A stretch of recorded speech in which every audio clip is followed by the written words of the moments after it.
집단 확진 광주 TCS 국제학교 시민들 분노 폭발.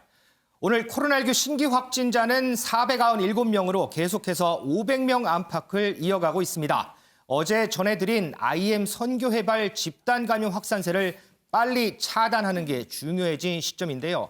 김은미 기자, 네. 관련해서 지금 광주 TCS 국제학교 이 합숙생들 생활치료센터로 이송이 지금 된 상황인 거죠? 네, 맞습니다. 그런데 지금 이 TCS 국제학교에 이제 시민들이 분노가 지금 폭발을 하고 있는 것 같습니다. 분노요? 저희가 영상을 좀 준비를 했는데요. 영상 먼저 같이 보고 들어가 보겠습니다.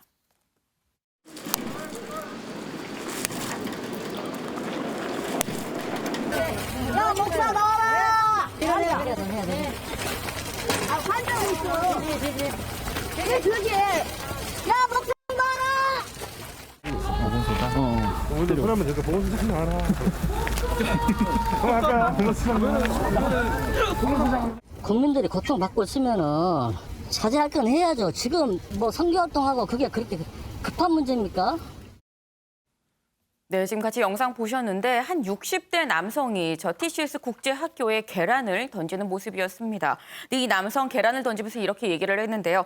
국민이 코로나로 좀 고통을 받고 있으면 자제를 해야지 지금 선교활동을 할 때냐라고 이제 항의를 했다고 합니다. 물론 이제 경찰관한테 바로 이제 제지를 당하긴 했는데 네. 제지를 당하면서도 계란이라도 좀 던져서 나 이 억울한 마음 좀 표현할 수 있게 해달라라고 얘기를 했습니다. 근데 아까 저희 영상에서도 보셨습니다만 그 고깔이 아니라 원래 이제 주차하지 못하게 놓는 바로 저 지금 주황색 저 세모 고깔 같은 저걸 들고서 고래고래 소리를 지금 저렇게 고래고래 소리를 지릅니다. 이제 뭐라고 하나 봤더니 지금 코로나 때문에 중소상인들 죽을 지경이다. 방역당국 관계자들 그리고 이 방역 수칙 지키느라 고생하는 평범한 시민들 다 이렇게 고생하고 있는데 이런 사람 생각하면 이러면 안 되는 거 아닙니까? 라고 고래고래 소리를 질렀다고 합니다. 그러니까 사실 이렇게 계란을 던지는 거 뭐 던져서는 안 됩니다. 안 되는 거긴 한데 이렇게 던지는 오죽하면 던졌을까 하는 생각도 드는데 그러니까 사실 이 마음이 다른 이 시청자분들도 같은 마음일 거라 생각을 합니다. 오죽하면 던졌을까?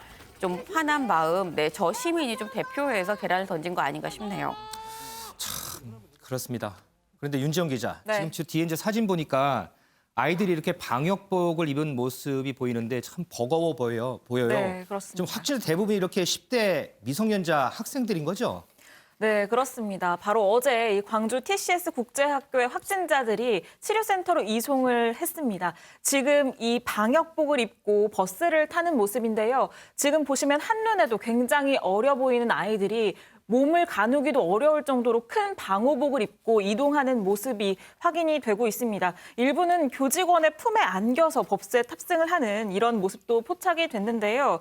이 어제 오전 0시 기준으로 확인을 해보면 이 확진자가 19세 이하 미성년자가 77명입니다. 77명이요? 네, 그런데 이 가운데에서도 대부분이 13세 이하의 어린이들이거든요. 그렇다 보니까 지금 이런 상황이 빚어진 거고요. 특히 코로나19 대유행 이후에 이 단일 시설에서 이렇게 많은 10대 환자가 쏟아진 경우 이것은 지금까지 전무후무한 일입니다. 그런데 이제 과거 영상을 봤더니요. 이 3차 대유행이 계속 진행되는 과정에서도 방역과는 전혀 무관하게 이렇게 생활을 해왔더라고요. 윤지영 기자. 네, 그렇습니다. 저희가 그 영상으로 좀 확인을 해봤더니 유치원생으로 보이는 8명이 작은 방에 모여서 몸을 앞뒤로 흔들면서 통성기도를 하는 이런 모습 좀 포착이 돼서 보도가 된 바가 통성기도요? 있고요. 네, 지난해 12월에는 한 방에 20명이 모여서 박수를 치고 또 춤추면서 율동을 하는 모습도 확인이 됐는데요. 근데 이 과정에서 마스크를 제대로 착용한 학생들이 보이지 않았다는 점이 가장 큰 문제인 것 같습니다. 방역 수칙이 제대로 지켜지지 않은 건데 여기에 대해서 이 선교사는 아이들이 2년 동안 같이 살아서 가족이라고 생각했다라면서 이 사과의 입장을 전했지만 충분하진 않아 보입니다. 글쎄요. 지금도 가족 간의 감염이 가장 우려되는 상황인데 2년 동안 같이 살았다고 가족이기 때문에 안 걸린다. 이 발언이 참 무책임하다 이런 생각을 좀 해봅니다. 지금 정부가요. 이 IM 선교회에서 광주 TCS 국제학교 등 32개 비인가 교육시설을 운영하는 것으로 지금 파악을 하고 있습니다. 전국 각지에 이렇게 크고 작은 교육시설을 30여 곳이나 운영할 수 있었던 이유는 뭘까요?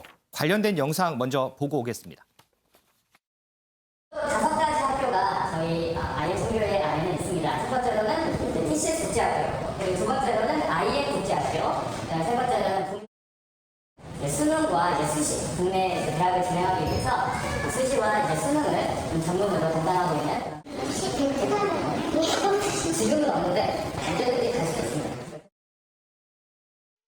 예배는 대면이에요.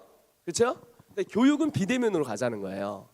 이 코빅 19이 딱 터지기 한 달 전에 핸드폰만 있으면 될 수 있도록 이제 만들어낸 거죠. 하고 있던 도중에 코빅 19 딱 터지더라고요. 그래서 제가 할렐루야 하면 안 되는데 이게 나한테 너무 좋은 기회가 된 거예요. 지금 코로나예요. 한국에서는 집회를 할 수가 없습니다. 저희는 근데 집회를 했습니다. 민원을 21번을 받았습니다. 경찰이 수도 없이 찾아왔습니다. 저는 포기하지 못합니다. 그리고 담대하게 나아갔습니다. 그래서 2,000명이 왔습니다. 윤경호 의원님, 이 교육시설들이 다 뭐 수능 전문에 유학까지 할 수 있다 이렇게 홍보를 한 것 같아요. 지금 코로나19 때문에 등교도 안 되고 뭐 유학길도 막히고 부모들의 이러한 불안한 심리를 이용해서 이렇게 사세 확장을 한 거 아닌가 이런 생각도 좀 해볼 수 있겠네요. 예, 근데 따져보니까 이게 비인가 교육시설이었어요. 네. 그러니까 종교시설도 아니고 교육시설인데 비인가인 상태고, 그러나 또 합숙소 형태를 운영을 했고, 네. 방역당국 입장에서는 지금 그동안에 미처 파악이 안 되고 관리가 안 된 아주 전형적인 사각지대, 그렇죠. 그게 하나 이번에 터져버린 셈입니다. 이것 때문에 하루 평균 300명대 확진자가 지금 500명대로 훌쩍 뛰어버렸고요. 문제는 전국 각지에 지금 퍼져 있고, 네. 방금 두 기자가 설명한 중간에 들어 있었습니다만 10대 아이들이 또 많았잖아요. 그렇죠. 네. 제가 보기에는 방역당국이 이런 유사한 시설에 대해서 빨리 전수조사를 해야 할 것 같습니다. 더 이상 그러니까 종교시설을 빙자해서 이런 선교 활동 계속해서 유지하는 거, 이게 당사자들은 지금 이미 둔감한 상태 아니겠어요? 그렇죠. 방금 그 마이클 조라는 선교원을 책임지고 있는 분의 잠깐의 설교가 나오긴 했는데, 네. 그동안에 했던 얘기를 보면 이 사람은 아주 기독교 원리주의, 근본주의 이런 교리를 학생들이나 이 입교한 입교생들에게 주입을 하면서 방역 수칙과 완전히 이게 막 뒤죽박죽 섞여 있는 거예요. 그런 것 같아요. 예, 그러니까 이 교리를 내세워서 방역 수칙을 완전히 뭉개버리는 이거였는데, 그게 결국은 이런 어마어마한 확진 사태를 빚었으니까 제가 보기에는 유사한 곳에서 또 터지는 걸 막으려면 빨리 이런 비인가 시설에서 나올 수 있는 상황에 대한 전수조사를 빨리 해야 될 것 같습니다. 사각지대들을 빨리 좀 찾아내야 되겠다.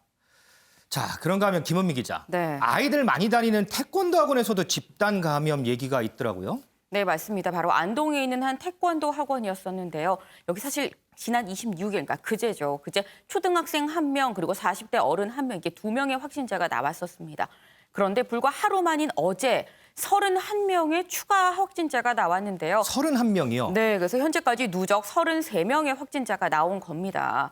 근데 사실 이 33명의 집단 감염, 이것도 사실 문제는 문제인데 말씀하신 것처럼 이 33명 중에서 학생이 28명이나 됩니다.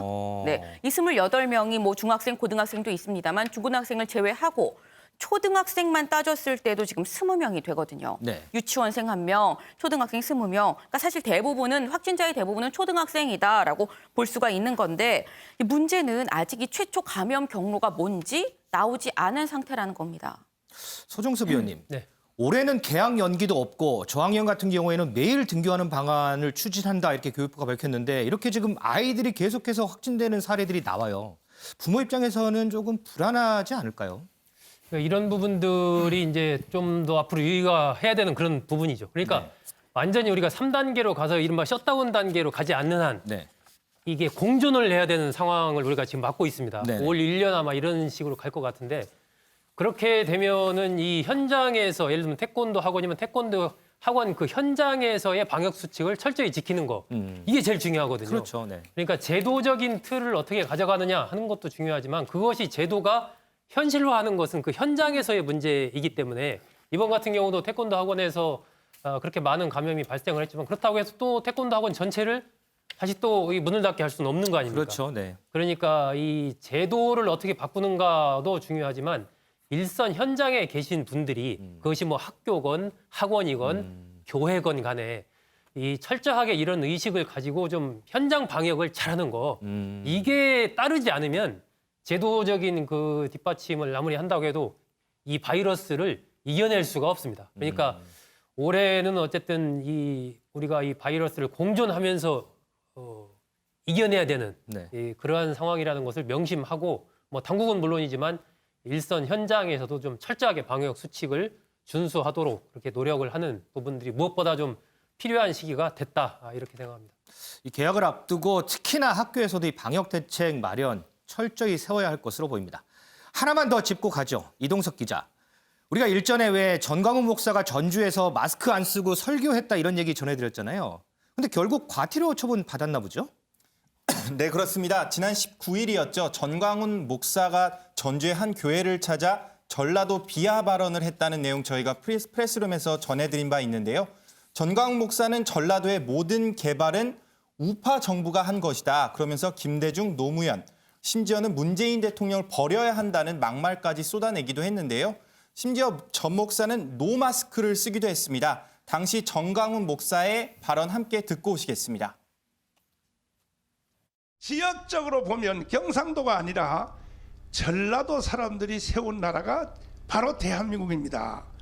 전라도는 원래 본심이 우파야, 우파. 당신들이 대한민국을 세운 주체 아닙니까, 주체. 빨리 전라도는요, 김대중, 노무현, 문재인을 버리고 전라도를 개발한 모든 개발은 좌파 정부가 했습니까? 정신 차리세요, 전라도 사람들. 전부 우파 정부가 다 한 겁니다. 우파 정부가.